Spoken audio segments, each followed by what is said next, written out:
Nous sommes assurés qu'il nous exaucera car il n'est pas sourd à nos supplications. La méditation de ce jour nous est présentée par Rosemarie Biabiani, responsable de l'unité 24/7 Antilles-Guyane française. Femme de prière, très engagée dans sa communauté locale à Pointe-Noire où elle réside. Elle occupe actuellement le poste de responsable éducation, liberté religieuse, responsable aussi des éclaireurs. Elle met l'accent sur l'évangélisation dans tous ses ministères. Mère de 6 enfants et mamie de 8 petits-enfants, elle reste active et engagée dans l'œuvre du Seigneur. Rosemarie, à toi.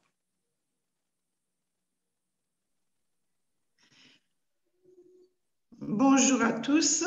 Merci Micheline pour cette présentation.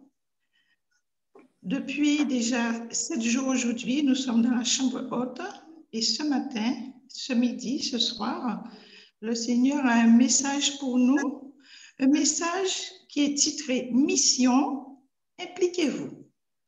Alors, je ne vous apprends rien, chers frères et sœurs et amis, si je vous dis que depuis quelque temps déjà, on va dire un peu plus de 2 ans, que le monde est bouleversé. Le monde a été vraiment bousculé par l'arrivée d'un virus, d'accord? Et nous sommes dans une époque de changement sans précédent. Aujourd'hui, Dieu s'adresse à vous et moi, qui formons l'Église du reste, en nous demandant de préparer le chemin du Seigneur en s'appuyant entièrement sur lui, afin de recevoir la puissance de la pluie de l'arrière-saison et de nous impliquer dans la mission. Le Seigneur veut faire de vous et de moi des semeurs de sa parole. Nous devons parler du retour de Jésus, parler de son amour, et pour ce faire, je ne pense pas que nous devons parcourir des kilomètres ni à pied, ni en voiture pour pouvoir parler de Jésus. Je reste persuadée que la maison qui se trouve juste à côté de chez moi, de chez toi, il y a quelqu'un ou quelqu'une qui voudrait entendre parler de l'amour de Jésus. Également dans le bureau où tu travailles, dans l'établissement scolaire où tu te trouves, que ce soit au collège, au lycée, à l'université, sur le marché que tu fréquentes, ton poissonnier, ton boucher, ton coiffeur, ta coiffeuse, toutes les occasions sont bonnes pour pouvoir parler de l'amour de Jésus et plus particulièrement du retour imminent de Jésus.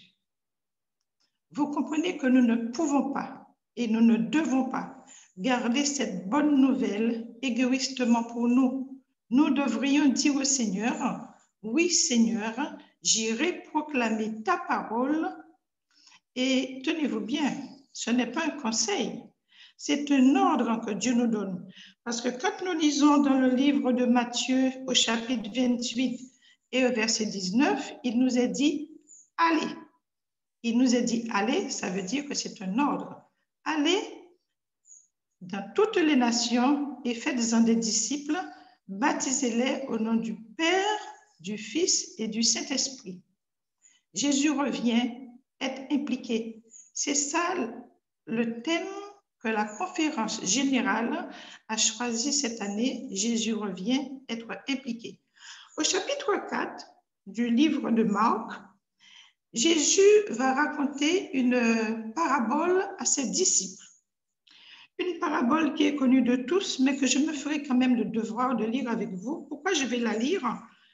Parce que quand nous lisons la Bible ou un autre livre et que nous lisons la chose 2 fois, 3 fois, 4 fois, ça c'est mon expérience, il y a toujours une phrase, un mot qu'on n'avait pas lu ou qu'on n'avait pas entendu, ou alors une interprétation, un commentaire qui nous avait échappé.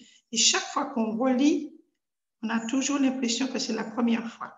Donc, c'est une parabole qui concerne le semeur. Jésus se mit à nouveau à enseigner au bord de la mer. Une grande foule s'étant assemblée près de lui, il monta et s'assit dans une barque sur la mer. Toute la foule était à terre sur le rivage. Il leur enseigna beaucoup de choses en paraboles et il leur dit dans son enseignement, écoutez, un semeur sortit pour semer. Comme il semait, une partie de la semence tomba le long du chemin, les oiseaux vinrent et la mangèrent. Une autre partie tomba à un endroit pierreux où elle n'avait pas beaucoup de terre. Elle leva aussitôt parce qu'elle ne trouva pas un sol profond. Mais quand le soleil parut, elle fut brûlée et sécha, faute de racines. Une autre partie tomba parmi les épines. Les épines montèrent et l'étouffèrent et elle ne donna point de fruits. Une autre partie tomba dans la bonne terre. Elle donna du fruit qui montait et croissait et elle rapporta 30, 60, 100 pour un. Puis il leur dit que celui qui a des oreilles pour entendre, entende. Au verset 13, nous allons sauter les 3 autres versets. Verset 13, il dit encore, vous ne comprenez pas cette parabole? Comment donc comprendrez-vous toutes les paraboles? Le semeur sème la parole. Les uns sont le long du chemin où la parole est semée. Quand ils l'ont entendue, aussitôt Satan vient et enlève la parole qui a été semée en eux. Les autres, pareillement, reçoivent la semence d'un endroit pierreux. Quand ils entendent la parole, ils la reçoivent d'abord avec joie, mais ils n'ont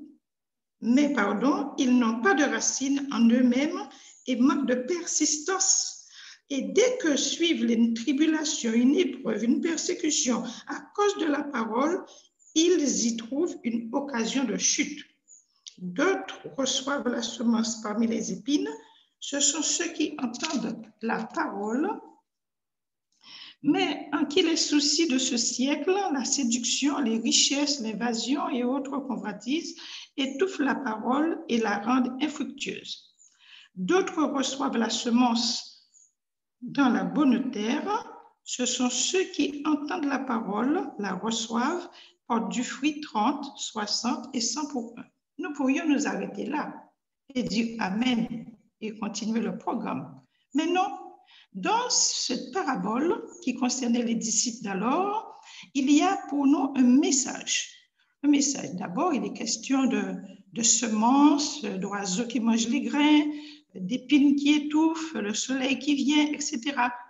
Mais ce que Dieu nous dit ce matin à vous et à moi, c'est qu'il veut que nous puissions partir et semer la parole.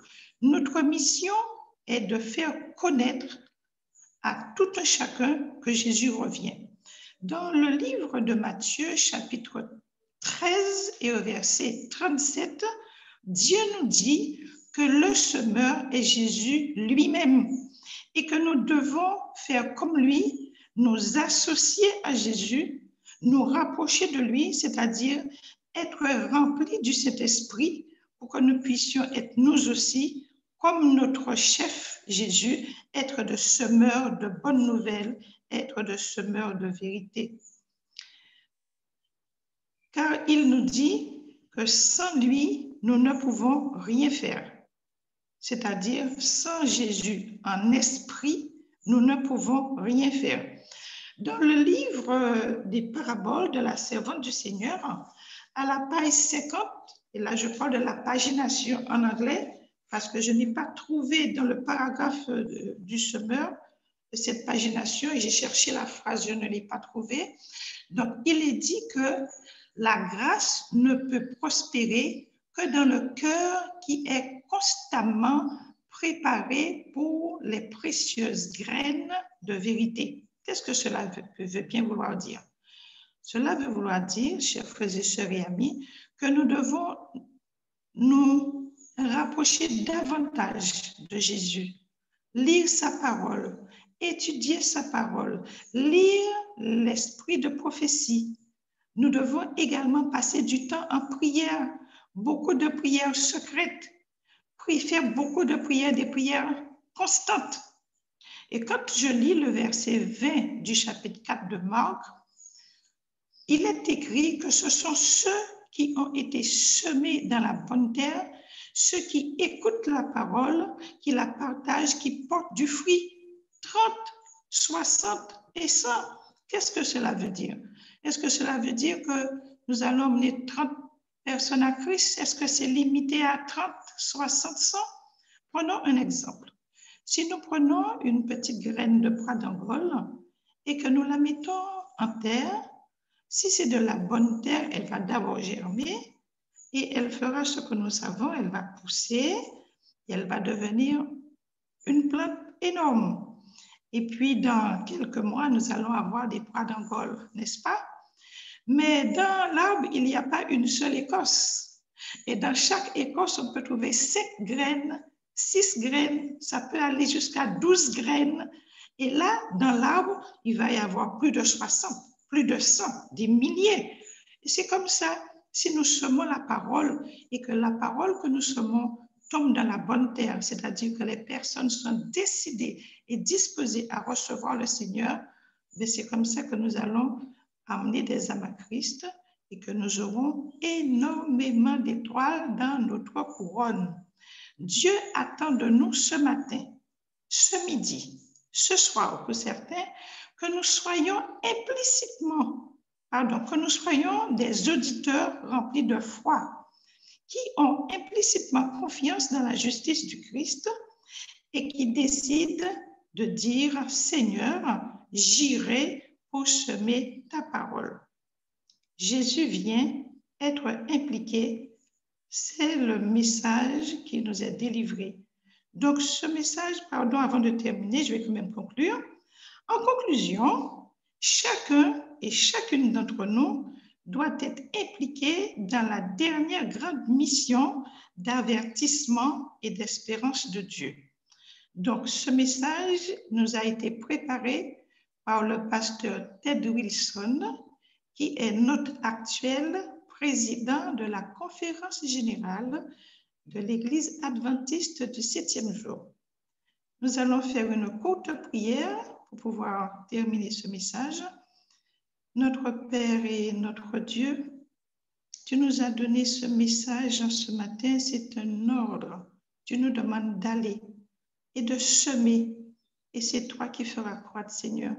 Assez souvent, nous avons des difficultés pour y aller, mais nous nous remettons entre tes mains afin que tu nous tiennes par la main comme un petit enfant et que tu nous amènes vers ceux que nous devons y aller et que nous devons semer ta parole et que des hommes, des femmes, des jeunes, des enfants se donnent à toi alors que les temps sont graves et que Jésus revienne.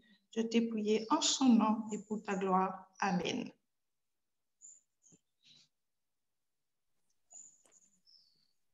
Amen. Rose-Marie, nous te remercions pour ce partage de la parole de Dieu. Et maintenant, nous allons nous quitter. Donc, je vous souhaite à tous une bonne journée et que Dieu nous bénisse et nous accompagne tout au long de cette journée et tout au long de cette semaine. Amen.